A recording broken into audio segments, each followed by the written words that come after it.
다들 느끼시겠지만 사업하시다 보면 돈이 부족하신 경우가 굉장히 많아요. 그리고 창업 자금이 부족하신 분들도 많죠. 창업을 하려고 하는데 돈이 없어서 창업을 못 하겠다. 그리고 사업하시는 분들은 사업을 하다가 이거 고금리 때문에 허리가 휘어지겠다. 이러신 분들이 엄청 많죠. 결론적으로 사업과 창업 이거 두 가지는 돈과 그냥 뗄래야 뗄 수 없는 관계라고 보시면 되겠죠. 그런데 이 돈이 쉽게 구해지지가 않으니까 내 신용대출로 가져다 쓴다거나 아니면은 금융기관의 높은 금리로 대출을 받게 되는 경우가 계속해서 증가하고 있습니다. 그래서 소상공인연합회에서는 이거를 굉장히 주의할 점으로 꼽고 있어요. 많은 사람들이 결국에는 1금융권 대출 받고 안 되니까 2금융권 대출 받고 또 안 되니까 이제 막 사채 쓰고 캐피탈 쓰고 이러다 보니 굉장히 자영업자분들이 위험해지고 있다. 이런 거를 시사하고 있는 것이죠. 저도 그랬어요. 저도 사업 초기에는 돈이 부족해서 금리 15%짜리 막 캐피탈 대출 쓰고 이랬거든요. 그러니까 엄청나게 부담을 갖고 시작을 하게 된 거죠. 그런데 제가 이것저것 한번 뒤져보니까 이게 정책자금이라는 게 있더라고요. 그래서 제가 이거를 한번 받아봤어요. 그랬더니 금리도 엄청 낮고 생각보다 한도도 잘 나오는 거예요.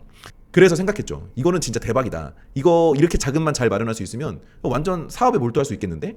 제가 이때 금리를 15%짜리 쓰고 있었는데 금리가 5%로 떨어졌어요. 그러니까 이 금액이 크지 않다고 하더라도 10%가 금리가 떨어지다 보니까 연간으로 따지면 매년 수백만 원을 아끼게 되더라고요.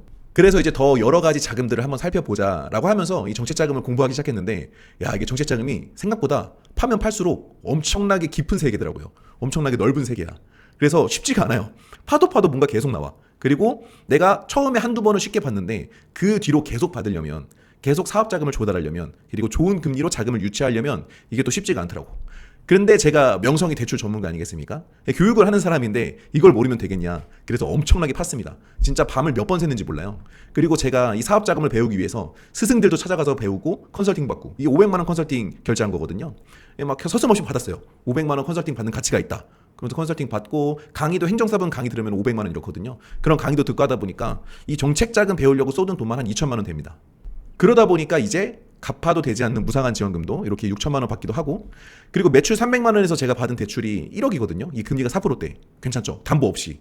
이런 것도 받아냈고, 그 이후로 계속 디벨롭을 하다 보니까 매출이 4천만 원인데, 이렇게 대출을 많이 받은 상태에서, 그때 대출이 한 2억 정도 있었는데 이 상태에서 추가로 1억이 더 나왔는데 금리가 2.5%.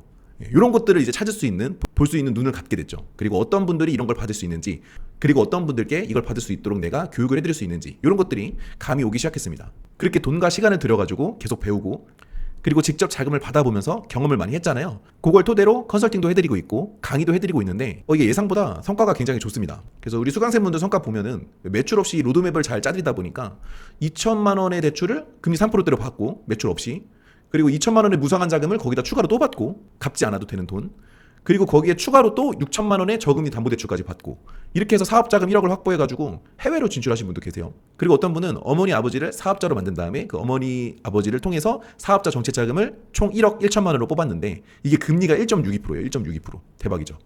네, 이런 것들도 가능하게 되더라고요. 그래서 정책자금의 세계는 정말 신비로운 세계입니다.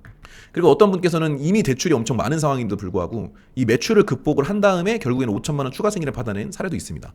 제가 이런 사례들이 엄청 많아요. 지금 되게 일부만 가져온 것이고 한 수백 개 정도 되는 것 같은데, 이것들을 제가 유튜브에서 다 공개를 해드릴 거예요. 이렇게 오늘 보시는 영상처럼 계속 공개를 해드릴 테니까 여러분들이 이런 사례에 해당하시는 분들은 이 유튜브를 따라만 하시면 되겠죠. 그러니까 구독이랑 알림 설정을 꼭 해두셔야 돼요.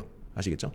자, 그래서 이 시간에는 지금 두 가지 사례를 제가 뽑아서 여러분들께 그 과정을 설명드려 볼 거예요. 그러면 진짜 도움이 많이 될 겁니다. 왜냐면 다들 그냥 수박 겉핥기식으로 정책자금 좋다, 공고문 봐라, 소상공인이면 신청할 수 있다, 기업마당 가면은 정책자금 찾을 수 있다, 이런 내용을 하는데, 저는 제가 컨설팅한 내용을, 과정을 말씀드리고 여기서 어떤 부분을 보완했는지, 그래서 어떤 결과가 나왔는지, 그리고 그 결과에 대해서 어떤 식으로 제가 피드백을 드렸는지, 이런 것들을 세세하게 설명을 드려볼 테니까 놓치지 마시고, 스킵하지 마시고 끝까지 한번 잘 보세요. 첫 번째 사례는 매출 영원이신 분이 다중 채무까지 갖고 있어서 사업자금, 정책자금을 아예 사실 못 받게 되신 분이었는데, 이분을 어떻게 코칭해드려서 결국에는 그 늪을 벗어나게끔 해드렸냐, 이것에 대해서 한번 설명드려보겠습니다. 이분이 사업자인데 프리랜서처럼 활동을 하고 있었어요. 그래서 사업자는 있긴 있지만 이거를 쓰지 않고 계속 매출은 영원으로 쭉 둔 다음에 계속 돈을 그냥 현금으로만 받고 있었지. 그러다 보니까 이게 국세청에서 봤을 때, 그리고 금융기관에 봤을 때는 일단은 세금 안 냈죠. 그리고 소득이 안 지키죠. 상환 능력이 아예 없는 사람으로 보이는 거야. 그러다 보니까 이게 정책자금을 나올 수 있는 조건이 아닌 겁니다.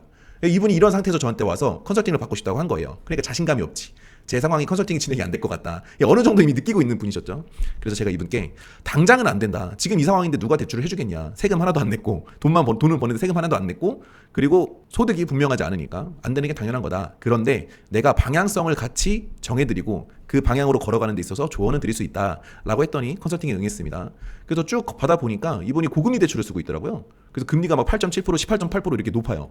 그리고 학자금 대출도 있고 다중채무자인 상태인 거죠. 이런 상태로 재단을 가든 소상공인시장진흥공단을 가든 대출받기 어려워요. 가뜩이나 매출이 0이니까. 그래서 제가 이것저것 한번 뒤져봤습니다. 정책자금을 뒤져본 거죠.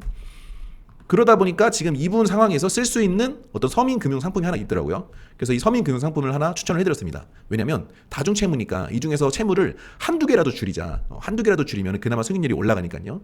그래서 이것들을 찾아드렸더니 조건이 되시더라고요. 그래서 이것들을 일단은 받고 그리고 지금 갖고 있는 사업자에는 매출이 발생하고 있지 않다고 말씀을 드렸죠. 그러다 보니 이 사업자가 계속 매출이 없었어. 그러면 이 사업자는 계속 영업을 못 해오던 사업자예요. 그런데 갑자기 이 사업자가 매출이 뿅 생겨. 그럼 뭔가 이상하잖아요. 그래서 이 사업자는 일단 버리자. 그리고 새로운 사업자를 내고 내가 사업 준비를 이제까지 잘해서 새로운 사업자로 뿅 하면서 다시 하는 걸로 다시 재기하는 걸로 한번 어필을 해보자 라고 말씀을 드리면서 사업자를 새로 내기로 했습니다. 그리고 나서 이분께 이제 과제를 드렸죠. 정책자금 공고문을 찾는 법을 알려드린 다음에 자기한테 맞는 정책자금을 찾아서 저한테 가지고 오시라 라고 말씀을 드렸습니다. 그래서 뭐 이것저것 한번 찾아보시더라고요. 그래서 일단 찾아오신 거는 다 하나하나씩 일단 도전을 해봤어요. 도전해보기 전까지는 내가 일단 자격 조건이 되면 넣어보기 전까지는 몰라. 이게 나오는지 안 나오는지. 미리 판단하면 안 돼요. 그러면 자꾸 안 하게 되거든. 그래서 일단 같이 넣는 것을 지원하는 것을 도와드렸습니다. 그리고 나서 이제 이분께 또 중요한 게 뭐였냐면 매출이 0원이니까 지금 왜냐면은 어떤 레슨을 하고 계신 분이었는데 매출을 계속 0원으로 신고하시는 거예요. 현금만 받으니까. 그러다 보니까 지금 돈을 아예 못 버는 사람처럼 되어 있잖아요. 그래서 이분께 돈을 이제부터 받으면서 현금 영수증을 끊어주자. 그래서 현금 영수증 끊어주면서 사실 부가세 10%를 더 받아야 되는데 그분이 원하지 않으시면 그 돈을 내시는 분들이 원하지 않으시면 그냥 우리가 10% 손해보더라도 현금 영수증을 끊어주자라고 했죠. 왜냐하면 10%를 손해받고 내가 지금 고금리 대출들을 다 갚고 그리고 정책자금을 앞으로 많이 받을 수 있는 컨디션을 갖추는 게 더 유리했기 때문에 그렇게 추천을 드렸습니다. 근데 다행히도 또 고객분들이 동조를 해주시더라고요. 내가 이런 사정 때문에 10%를 추가로 받아야 된다. 그래서 10%를 인상된 금액으로 해주는 대신 내가 세금 계산서나 아니면 현금 영수증을 발행해주면 안 되겠냐라고 했더니 고객들이 다 오케이 한 거예요. 그렇게 해서 결국에는 매출까지 생기다 보니 3개월이 지났을 때 이렇게 2천만 원의 저금리 대출을 받게 되셨습니다. 이 금리가 2%대였어요. 2%대. 그러다 보니까 금리가 18.8%에서 2%로 낮아진 거지. 살만 나는 거죠. 이제 이때부터는. 되게 이분이 처음에는 우울한 상태로 저한테 오셨거든요. 근데 하나씩 실행하더니 결국에는 되게 밝은 상태로 이렇게 컨설팅을 마무리하게 되었습니다. 그래서 이분께서 하시는 말씀이 또 신용점수를 제가 관리하라고 했거든요. 신용점수가 700점대여셔가지고 이 신용점수면 승인율이 확실히 낮아진다. 왜냐하면 이게 신용보증재단에 신용점수마다 이렇게 가점 요소가 다 달라지거든요. 승인율이 달라져요. 그러다 보니 요 커트라인을 넘기 위해서 신용을 좀 관리를 해야겠다. 그러면서 아까 제가 서민금융 상품을 하나 찾아드린 겁니다. 그래서 그것까지 갚았기 때문에 신용점수가 올라갔고 그리고 사업자 새로 세팅을 하고 거기다가 매출을 얹어서 신청을 하다 보니 정책자금이 수행이 되더라. 그래서 포인트는 이겁니다. 일단은 사업자 세팅을 새로 한 것도 하나의 포인트고 그리고 매출을 찍은 것. 내가 받는 돈은 똑같은데 이거를 신고하냐 안 하냐에 따라서 나의 매출이 있냐 없냐로 달라지는 거예요. 그래서 매출을 이제 신고를 한 것 10%를 못 받으면은 그냥 10% 손해보더라도 매출을 신고를 하자라고 제가 밀어붙인 거고요. 그리고 승인율을 높이기 위해서 신용관리를 좀 하자라는 차원에서 서민금융 상품도 안내를 해드렸고요. 그 다음에 이제 이분께 공고문을 찾는 방법을 알려드렸어요. 그랬더니 내 사업자의 특색 그리고 사업장 위치에 따라서 이것저것 공고문을 찾아오시더라고요. 그것들을 계속해서 도전했더니 그 중에서 하나가 시자금이었는데 신용보증재단이랑 연계하는 그 정책자금이 있었거든요. 그래서 요거를 신청했더니 요게 딱 나오더라고요. 이렇게 해서 어려운 시기를 극복하신 사례가 있습니다. 여러분들께서도 혹시나 지금 유사한 사례에 지금 해당되어 있으시면은 이렇게 한번 해보시는 거예요. 자, 그리고 두 번째, 폐업하고 나서 이제 직장인으로 돌아가신 분이 있는데 또 창업을 하고 싶다 보니까 저를 찾아주신 분이 계십니다. 그래서 이분께서 어떻게 총 1억을 받아내셨는지 제가 요거를 한번 말씀드려 볼게요. 자, 기존 사업을 폐업을 하고 나서 직장인의 삶을 살고 있으셨는데 근데 이제 창업을 해야겠다, 다시 해야겠다라고 마음을 먹으신 거예요. 그리고 저희 이제 무료 특강 같은 걸 참여하시다 보니 이 사람한테 좀 컨설팅을 받으면 괜찮겠다라고 생각하신 것 같습니다. 그래서 저한테 이제 이것저것 물어보시길래 오케이 좋다. 이번에 정책자금 실전 코칭 과정이 있는데 같이 한번 해보자라고 말씀을 드렸습니다.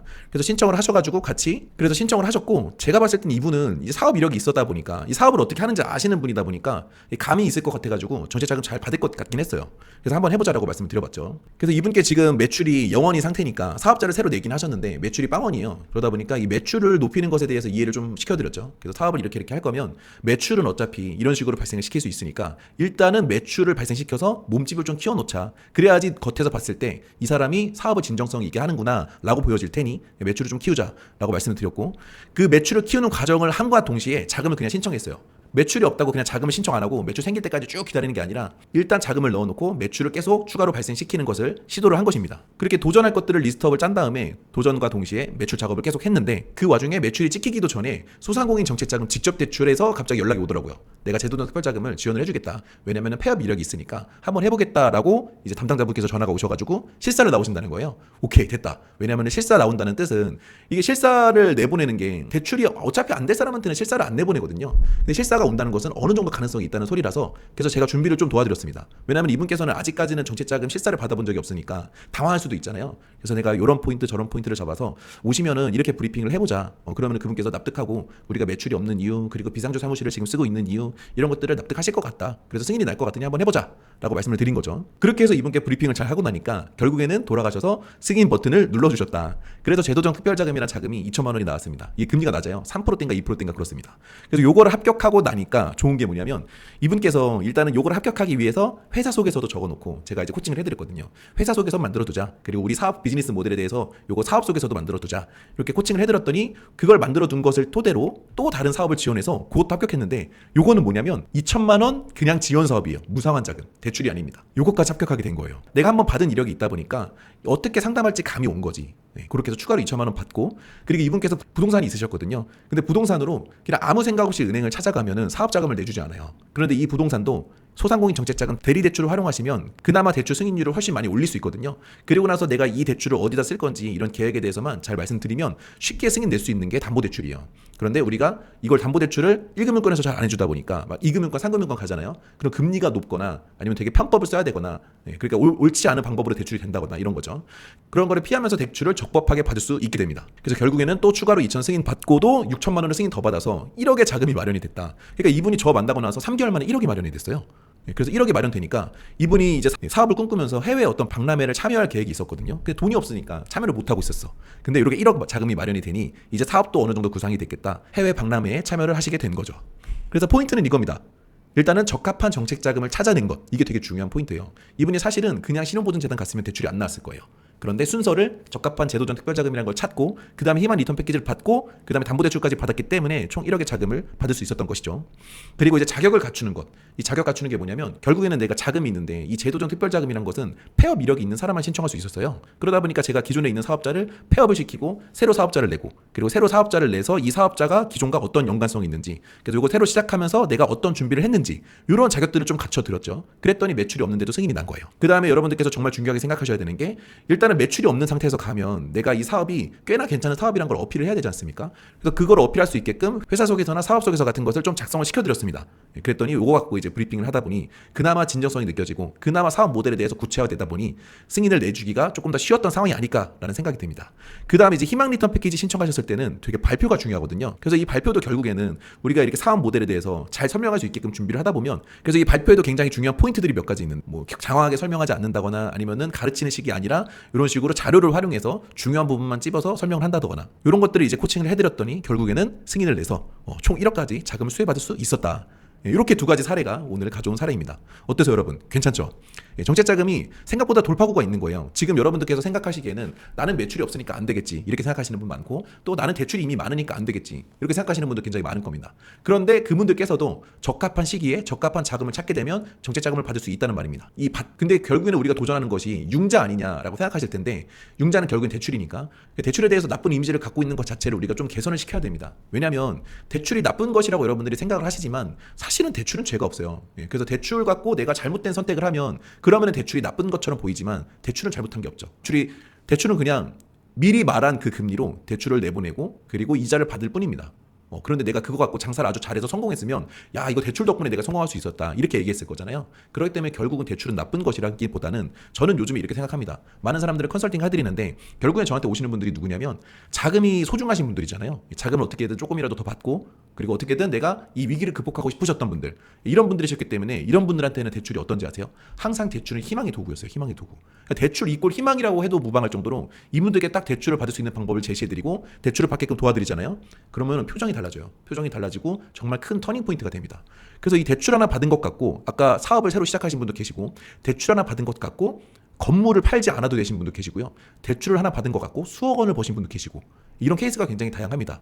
그렇기 때문에 저는 여러분들이 대출에 대한 편견을 좀 안 가지셨으면 좋겠는데, 그렇다고 해서 무분별하게 대출을 받으면 당연히 안 되죠. 그래서 저는 대출을 받으면서도 최대한 리스크 관리를 하면서 받으라고 말씀을 드립니다. 근데 이 리스크 관리는 어떻게 하는 것이냐, 저는 이렇게 생각해요. 결국에는 대출은 낮은 비용으로 낮은 이자로 빌리게 되면 그만큼 리스크가 줄어들어요. 그렇기 때문에 되게 웃긴 게, 신용평가 회사도 여러분들이 낮은 금리의 대출만 있잖아요. 그러면 대출의 양이 굉장히 많은데도 신용점수가 굉장히 좋게 나와요. 그러니까 결국에 금리가 중요하다는 거지. 그래서 이 금리를 낮게 받는 방법은 결국에는 제 생각에는 정책자금입니다. 아예 그냥 무상으로 지원을 해주거나 아니면 저금리로 대출을 해주는 거니까 이 정책자금만큼 좋은 게 없거든요. 그래서 이 정책자금을 받으셨으면 좋겠는데, 이런 게 있다는 건 알지만 어떤 조건을 갖춰야지 받을 수 있는지 모르겠고 어디서 찾아야 되는지 모르겠고 이런 분들이 굉장히 많아서 저는 계속 무료 특강을 하고 있어요. 무료 특강도 하고 그리고 유료 특강도 하고 있는데, 요번에 또 무료 특강을 준비했습니다. 그래서 이번 무료 특강이 벌써 22탄이에요, 여러분. 22탄인데 이 세 가지를 다룰 겁니다. 뭐냐면 현재 상황에서 정책자금을 받을 수 있는 조건으로 최적화하는 방법, 이런 것도 배울 거고, 그리고 승인율 높이는 정책자금 상담 방법, 아까 그 1억 받으신 분이 어떤 식으로 상담했는지 이런 것 좀 알려드리고 싶고, 그리고 사업계획서를 여러분들이 항상 부담스럽게 생각하는데, 당연히 무상한 자금은 지원하는, 당연히 그 정부에서 창업자금 같은 경우에는 사업계획서를 꽤나 잘 써야 돼요. 그런데 우리가 우리의 사업을 그냥 간단히 소개한다거나 아니면은 융자를 받는 데 있어서 사업계획서 작성하는 거는 생각보다 어렵지 않아요. 그래서 요것들을 챗GPT를 이용해서 되게 빠르게 작성하는 방법이 있거든요. 요거를 좀 알려드리고 싶네요. 그래서 22탄은 요 세 가지를 주제로 제가 준비했으니까 참여하실 분들은 참여하시면 좋을 것 같습니다. 그래, 이 강의에 대한 안내는 제가 고정 댓글에 오픈 채팅방 링크를 드릴 거예요. 그래서 그 링크로 들어오시면 이 강의 커리큘럼이 공지사항에 딱 붙어 있을 겁니다. 그래서 그 커리큘럼을 보고 언제 몇 시에 하는지 주무로 하거든요. 그래서 그런 것들 안내가 되어 있을 테니까 들어오셔가지고 보신 다음에 참여하실 수 있으시면 참여하시면 되겠습니다. 자, 그리고 제가 약속 하나 드릴게요. 참여하시는 모든 분들께 제가 질의응답을 싹 다 해드리겠습니다. 그래서 내가 평소에 정책자금 궁금하셨던 거 있잖아요. 어디다가 물어볼 데가 없지 않습니까? 그거를 정책자금을 한 10건 받아본 저한테 물어보세요. 거의 제가 도사가 됐으니까 들어오셔가지고 무료 특강도 그냥 한번 들어볼게요. 들어오셔서 궁금했던 것들 쫙 풀어주시면 제가 하나하나 일일이 답변을 달아드리도록 하겠습니다. 사실 이런 그룹 컨설팅도 제가 하고 있는데 이거 그룹 컨설팅 비용이 200만 원이에요, 여러분. 그래서 여러분들께서 무료 특강 참여하시면 200만 원의 혜택을 받는 거라고 생각하시면 되겠습니다. 오늘 내용이 도움이 되어드렸다면 앞으로도 이런 식으로 계속 여러분들께 좋은 정보를 제공해 드릴 거거든요. 그러니까 구독이랑 알림 설정을 해주시면 놓치지 않으실 수 있을 것 같습니다. 그럼 다음 시간에 뵙겠습니다.